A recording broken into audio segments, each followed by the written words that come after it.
Welcome, welcome, welcome to our very first Leadership Quest live event of 2026. It is my honor to kick off tonight's conversation and hand the tribe over to Coach Valencia Frazier. Valencia has been handling January because January is the month we started with leadership from the influence from the inside out, because leadership, of course, starts with you inside. So we did some journal prompts, and she graciously gave us a digital journal, went through some prompts, and then we got into this thing called the power of influence. A few months ago, Valencia did an interview with me, and it's the basis of our conversation tonight and our training for this month. And it's all about the power of influence. So I'm going to bow out. I only popped in to say hi. I've got my notebook and I'm about to start taking some notes, because influence is the one key factor of being an effective leader. Leadership is influence, nothing more, nothing less. It doesn't matter how many degrees you have, how many certifications you have. If you do not have influence, you will never be a leader. So welcome, Coach V. Take it away. Thank you, thank you, thank you, Andrea, for the amazing welcome. And hello, Air Tribe. Really excited to connect with you. Happy 2026. I'm not saying Happy New Year because I think after a certain number of days, you're not supposed to say that, but happy 2026. Really, really happy for you to be able to join us this evening.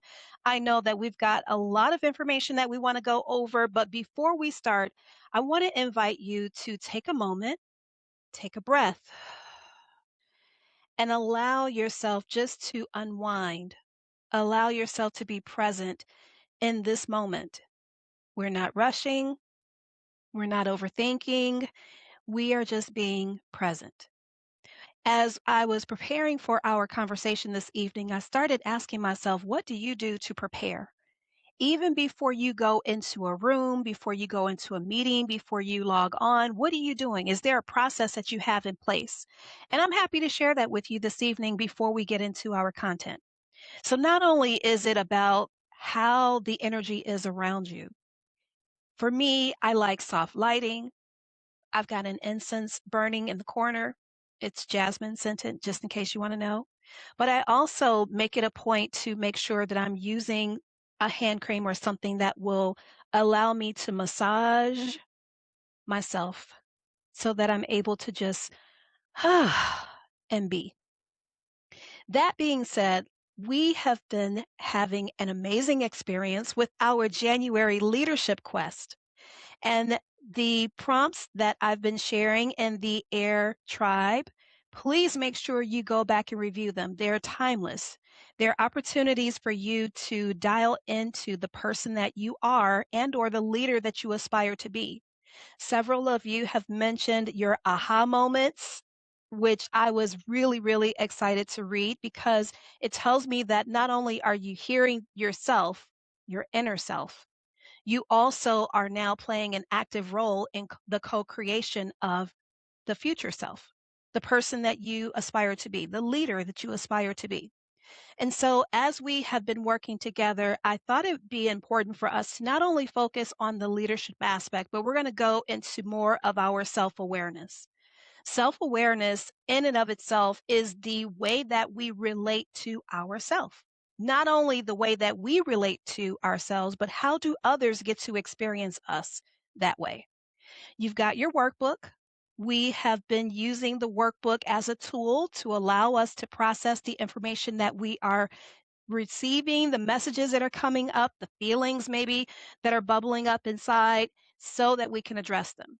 So, with that being said, I want to focus on, in particular, the section around self care, beauty, appearance, and embodied power.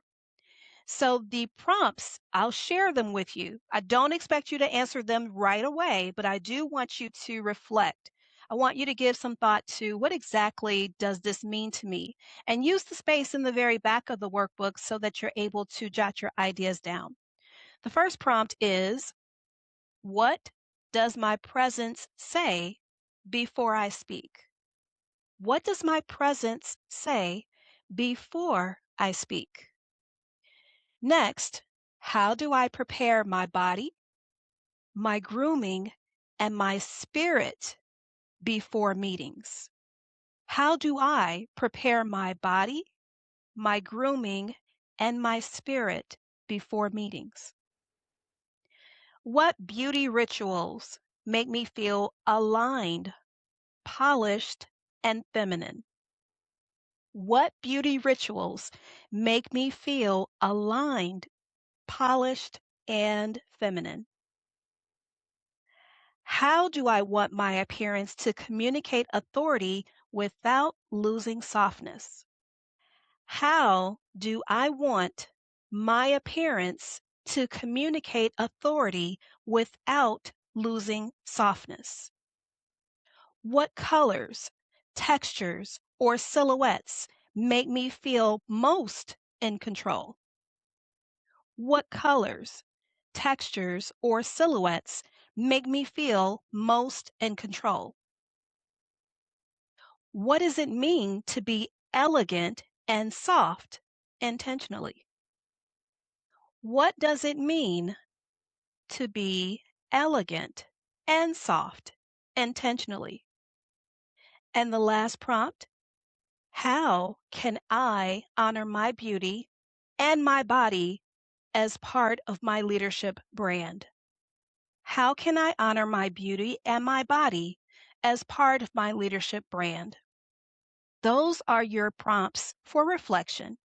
And in particular, I want to focus on how do I want my appearance to communicate authority without losing softness? And this one speaks to me for a few reasons. But before I tell you why, I want to share a story with you. My grandmother, I love her to pieces. I love her, love her, love her. She's no longer with us, but I still carry her legacy just by being who I am. My grandmother, back in the late 70s, early 80s, was an entrepreneur. She and my grandfather owned a restaurant, an actual fast food restaurant in the back of Allgeld Gardens. That's a housing project in Chicago on the South Side.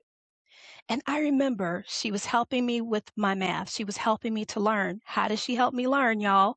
She had me on the register, on the cash register, no doubt. So people would come and place their orders, and I would step up on the little stool and listen to what the order was. And then my grandmother would tell me, okay, it's this amount. Make sure you key that in and then give her the correct change. Pressure. Oh my God. You mean to tell me I've got to take the money out of here and I got to make sure that I give the correct change? Yes. So who knew? Well, my grandma knew that the leadership bug eventually would get me. I shared that story with you to say a couple things. My grandmother is one of my biggest role models. When I think about the question that I said I want to highlight, how do I want my appearance to communicate authority without losing softness? Let's be clear. My grandmother was definitely an influential woman, not just to the people in our family, but to the community in general. I knew that she had that authority, but she also was able to couple it with softness.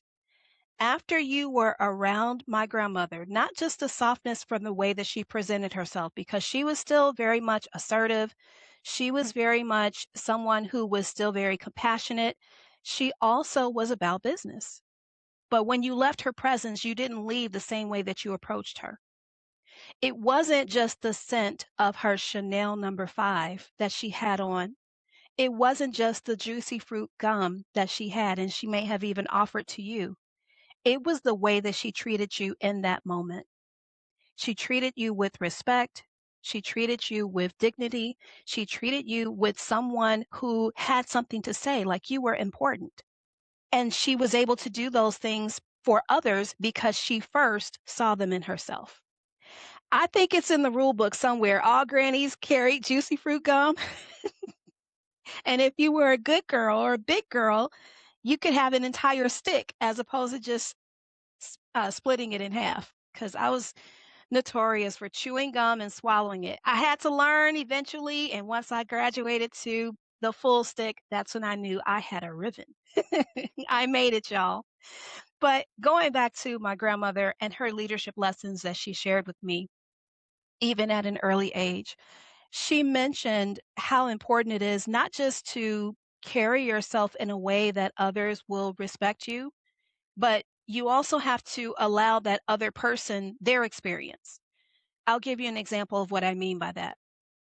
I remember there was, again, back at the restaurant that they owned, I remember there was a customer who was upset because my uncle, who was working the grill, he was working burgers and fries and you name it. I was like, go, Uncle Junior, you got it. You got it.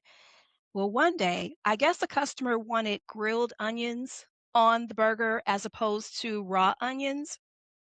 I mean, it's a simple mistake. He's got both next to him. But I don't remember, and I remember this story vividly because of how my grandmother reacted. I don't remember how the miscommunication happened. I just remember how she responded. And the person was like, "I ain't asked for this burger is messed up." Now they used some vulgar language. And I was like, "Ooh," because again, I'm a little girl. Somebody's using a cuss word. And my grandmother said, "Okay, so what's going to happen is we're going to take care of your burger. We're going to get it correct, but we're going to be nice about it, right?" And I stood up straight like I was the one being reprimanded. But immediately she was able to say, "All right, we know that it was a mistake. Let's get it corrected for you. I'm not paying extra for no burger." And she said, "Okay, hold on a second." Now, by this time, my grandfather, who was on the other side of the grill, maybe he was doing something with fish, but he started making his way toward the front, and I said, "Ooh," because now here come granddad. But grandma said, "I got it." And she said, "What's going on?" And I was like, "Oh my God," thinking about that now, for her to ask that person what's going on.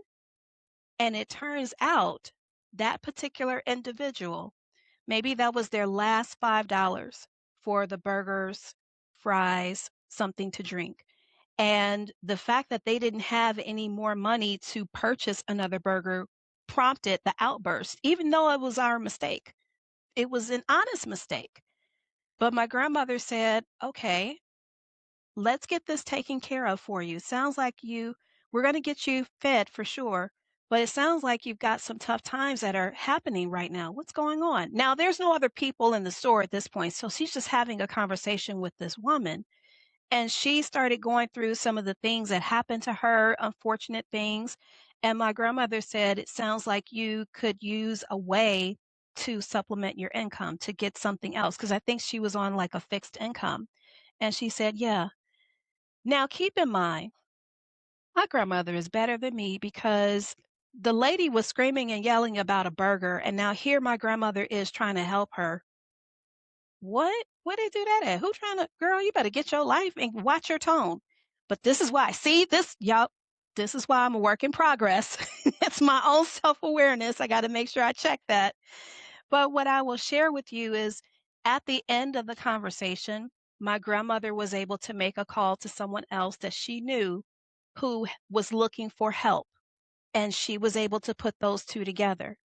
Now, the leader in me is like, "Oh my God, what a risk that this lady, how do you know she's not going to pop off on the person that you referred her to?" I mean, it's just a whole thing that I'm listening to it now.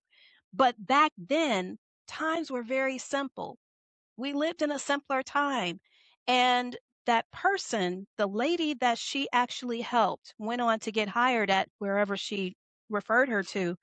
And she came back to apologize, but also to thank my grandmother.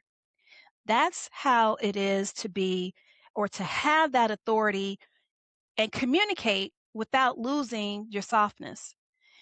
Being able to recognize that person's emotional outburst is a level of emotional intelligence that I aspire to have. Because when you consider everybody's going through something right now, everyone is. And if you are not, I invite you to take your three fingers, apply them to your wrist, make sure you have a pulse, because hopefully we are not communicating this beyond the living. But what I will share with you is we are all going through something, and how we address whatever those circumstances are will definitely impact how others receive us and how others perceive us. I want y'all to think about that for a minute. You have control over how people perceive you. Wait a minute, what do you mean? That perception that they have of you, now you can either confirm it or deny it, and you don't even have to do it verbally. The perception that people have, oh, she thinks she the stuff. Maybe she has a level of confidence that you aspire to have. Oh, she seems very approachable. Maybe I want to find out more about who she is.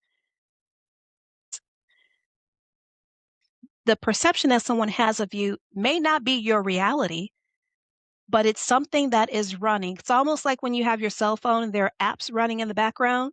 Every day, somebody is forming an opinion about you every single day.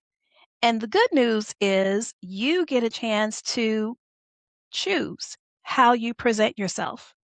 So then comes perception and the reception, receiving. So if this person, again, let's go back to the example of my grandmother and the angry customer. If this person were not in the space to receive feedback, because that's basically what my grandmother gave, if they were not in a position to receive that feedback, what do you think would have happened in that story? Now, keep in mind, you got me, the granddaughter. Maybe I'm 6, maybe 7. You got my Uncle Junior working the grill and my granddad, and there's a security guard. Had they not opened up the conversation, had my grandmother not had a conversation with this woman to find out or get to the root of what was happening, that could have gone way bad, way, way left. And so think of today individuals that are approaching you, people that you interact with either on the street, at work, at school, wherever you find yourself. There is something that's running in the background. It goes from head to toe, from the top of your head all the way to the soles of your feet. There's a message that's being transmitted. Your eyes, if you're like glazed over, not really paying attention, do you think that would take away from how people are receiving you? And I understand there may be folks that are neurodivergent and they need to kind of shift their eyes a little bit. I wonder though, as you are recognizing that in others, how do you allow them their opportunity to connect with you? Is your face stern? Are you frowning? Are your arms closed off? Are you closed off, arms folded, not really wanting to hear anything that someone has to say? But Valencia, this is the position or the pose that I use when I'm actually thinking. I frown when I'm thinking because I'm processing the information. What message do you think that sends to others who may not know that about you? So what typically happens, if I had to give you a recommendation, in order for you to make sure that you are communicating authority without losing your softness, just be aware. Read people. Find out what exactly is happening. And I don't know if you just noticed, even the head tilt, that's a tell for me. If I do the head tilt, I'm really curious. Tell me more about what's happening. Or if someone is talking about something and I think that I know where they're going to go and I want to fill in the blank for them, got to pause because we don't want to interrupt anyone's train of thought. We don't know. We're not in their brain. We can't think like them. They can share what's going on and then you can acknowledge it. That level, again, of your own self awareness allows you to have that softness that you need. Another tip that I would offer to everyone, your word choice. Your word choice is such that you want to be able to communicate with your integrity, with your authority, and also making sure that you're not being rude or condescending. Okay, here we go.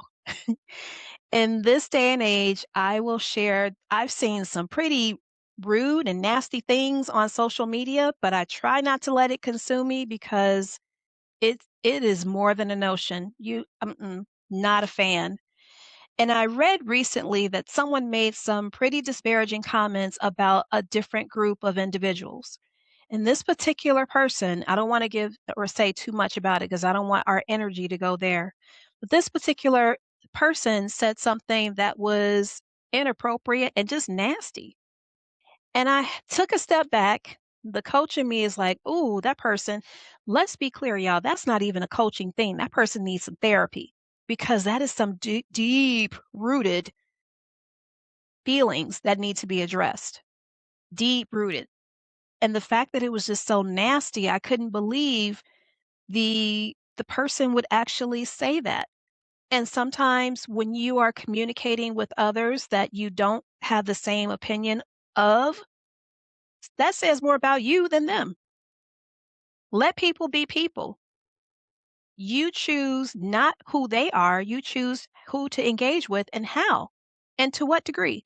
And if you decide I don't want to engage with any of them, then so be it.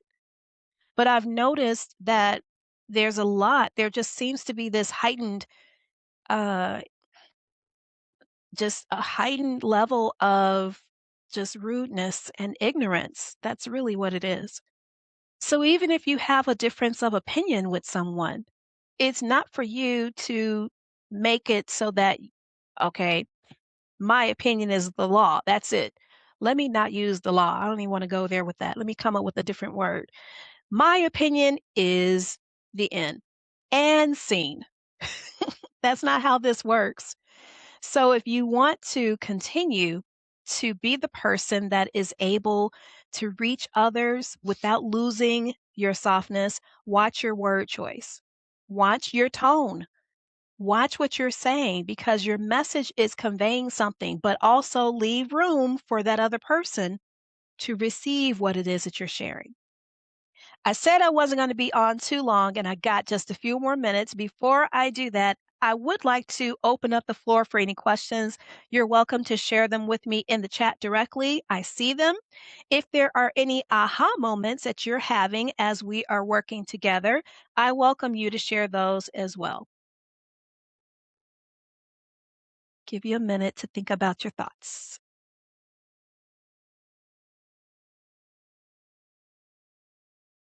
All right. So far, so good. Okay. So in the remaining, up, we got one. One aha moment was authority and softness. It's possible to have both. Absolutely. You think about women that you have a great deal of respect for and notice that they were able to not compromise their softness, but they were still able to be the authorities that they are. Right out the gate, I'm going to go with Michelle Obama. Obviously, because of the South Side connection. I mean, hello, I'm a South Side girl. She's a South Side girl. But even in that, even in that, I see me in her. And when our paths cross, I hope that she will see her in me. So being able to balance who we are. We don't have to minimize ourselves for anyone. We were made in the image of God, and it's important for us to remember that, remind ourselves of that. And so, with that being said, authority and softness, yes, it is possible to have both. Michelle Obama is someone who comes to mind that personifies that. Kerry Washington is another one who comes to mind that embodies the authority and the softness. Shonda Rhimes, a third person that comes to mind. These are all women. These are my sheroes. These are women that I look up to that have a great deal of authority, but also the softness that comes along with it. And of course, I'd be remiss if I didn't include our very own Andrea Oden, definitely the personification of someone who is able to pour into others with authority. Because, y'all, guess what? I did not, repeat, did not want to write any more books because it felt like every coach was doing it. But Andrea pulled my coattail and said, Valencia, Now, what good is it if you have all of these brilliant and amazing thoughts if you're not sharing them with others? Okay, you're right. So, working on some things, of course, but this is even a form of being able to have that authority and that softness. So, she definitely pushed me, shoved me. No, not shoved. She led me in a different direction, and now here I am. And there's another member in our tribe, our air tribe, Karen Williams. Yes, Karen Williams. I was not gonna go into learning and development as a facilitator, but she pushed me off the diving board into the deep end as a first-time swimmer. But no, I owe a debt of gratitude to Karen for helping me to be the facilitator that I am today. Thank you for seeing the things in me that I didn't see in me. And that's literally what authority with the softness is. You may aspire to be like them. There may be something that they do that's not something that you're doing today, but you aspire to have it, aspire to do it. Think about it. You can do it too, right? Everyone has to have that moment where they just take a step back and look at you, not through your own eyes, but through God's eyes. How does God see you? God don't make no trash. Okay. I'm just looking to see in the chat if there is anything else. And Latanya said, how can we practice these techniques authentically so our working on behaviors don't come across as fake? That is a really great question, Latanya. And I'll be honest with you. Instead of trying to think of it as maybe a blanket, maybe we just pick up a part of it. So I want to focus on being my authentic self as I'm working on it in my workspace, in my personal relationship space, in my personal development space.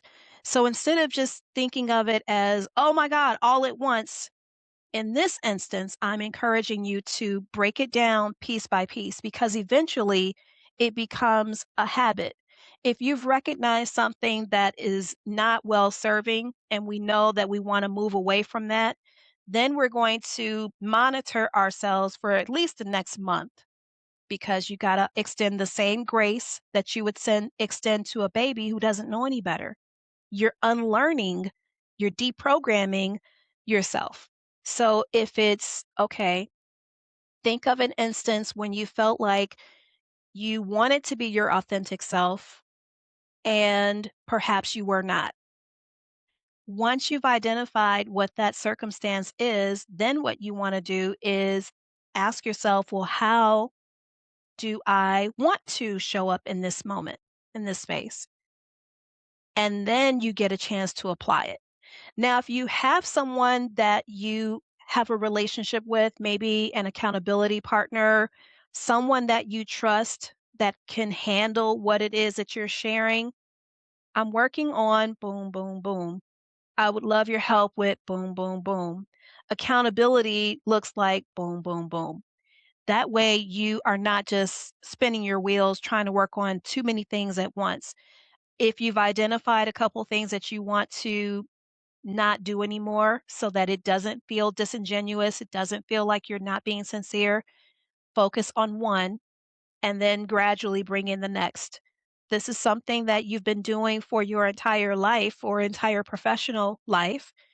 It's going to take some time for that to not be the same.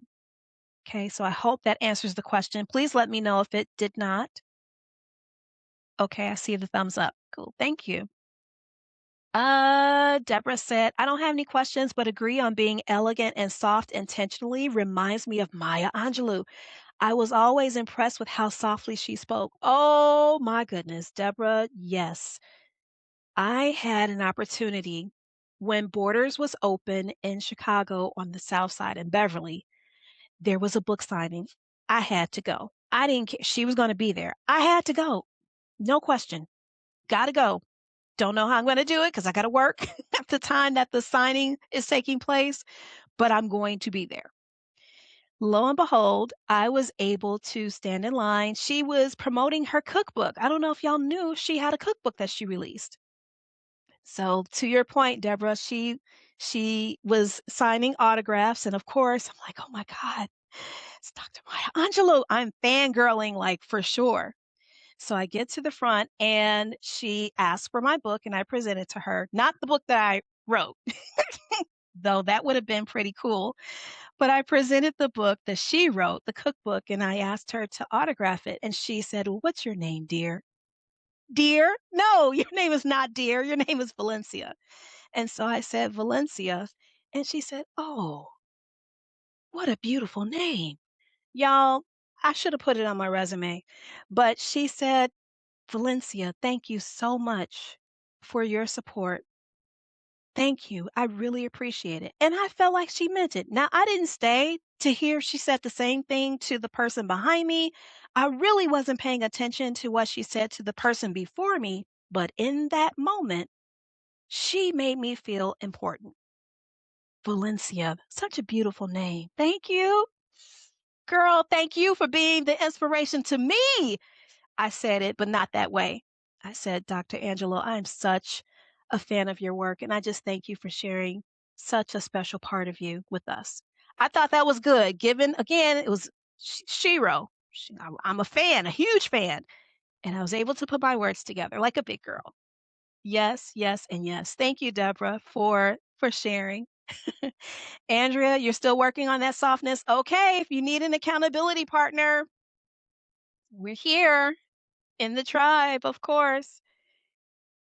And yes, the quote, people will always remember how you made them feel. They won't remember what you said, they will remember how you made them feel. Fantastic. All right. Well, Air Tribe, we went over just by 3 minutes. I wasn't gonna be before you long, but I do want to again thank you for spending some time with me this evening. We're gonna continue working through our journal prompts. Please make sure you are sharing your aha moments with us in the tribe.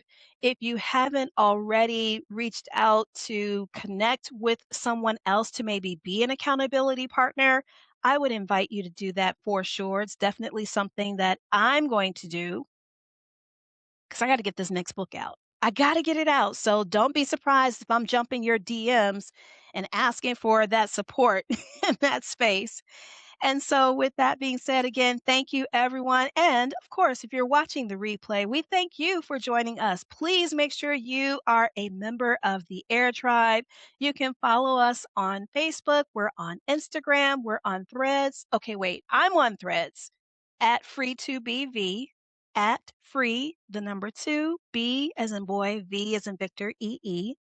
And of course, we want to hear from you. What other things are you listening for? What other leadership topics would you like for us to discuss? Last but not least, I forgot, I got to give you some affirmations before we head them up and move them out. Thank you, thank you, thank you. Here is your affirmation. My appearance reflects intention, power, and poise. My appearance reflects intention, power, and poise. That's what I have for you, Air Tribe. Thank you so much for joining us this evening. Thank you again for watching the replay. We will see you very, very soon. Get ready because our next leadership quest is coming in February. I can't believe we are already almost through January. So, with that being said, thank you so much, everyone. I will see you again in these digital streets. Take care. We'll see you soon.